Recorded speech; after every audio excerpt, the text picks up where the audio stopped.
घरावरती ममत्व असतं, शरीरावर ममत्व असतं. घरावर असलेलं ममत्वाचा काही उपयोग नाही.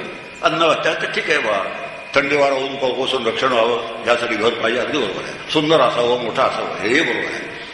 पण त्यासाठी घरावर ममत्व ठेवण्याची काही गरज नाही आहे. ममत्व ठेवलं तरी घर आहे, ममत्व नाही ठेवलं तरी घर आहे. जर ते माझं असतं खरंच तर शेवटी त्या घरातून बाहेर नेतात की नाही.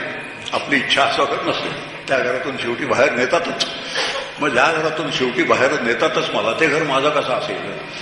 जो मला तिथून येऊन पोहोचवणारा नंतर राहणार असेल त्याचं असतं ते. समजायला खूप सोपं आहे.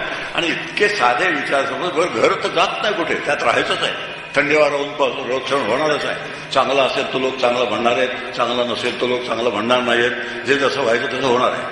तर दोन ममत्वाच्या जागा आहेत मुख्य आपल्या. माझं शरीर एक, माझं घर दोन, आणि माझे जे आपण म्हणतो ते, त्यांना आपण माझं म्हटलं असतं, माझं म्हटलं असतं, जे कोणी असतात ते. किती वेळा सांगायचं तेच तेच. मुलगी कोणाची? माझी. किती वर्ष? 22 वर्ष. मग त्या घरी जाते ती, 15 दिवसांनी परत येते माहेरी. मग ती म्हणते आमच्याकडे तसं नसतं. आमच्याकडे म्हणजे कोणाकडे? नवीन घर. आता 22 वर्ष माझ्या घरात राहिलेली 15 दिवसात म्हणायला लागले आमच्याकडे तुमच्याकडे. मग ती माझी आहे का?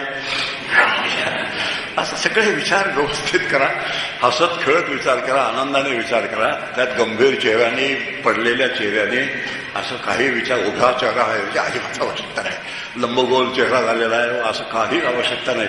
अत्यंत हसत खेळत शांतपणे मजेत आम्ही विचार करू शकतो. आणि असा मजेत विचार केला जास्त रुजतो आतमध्ये.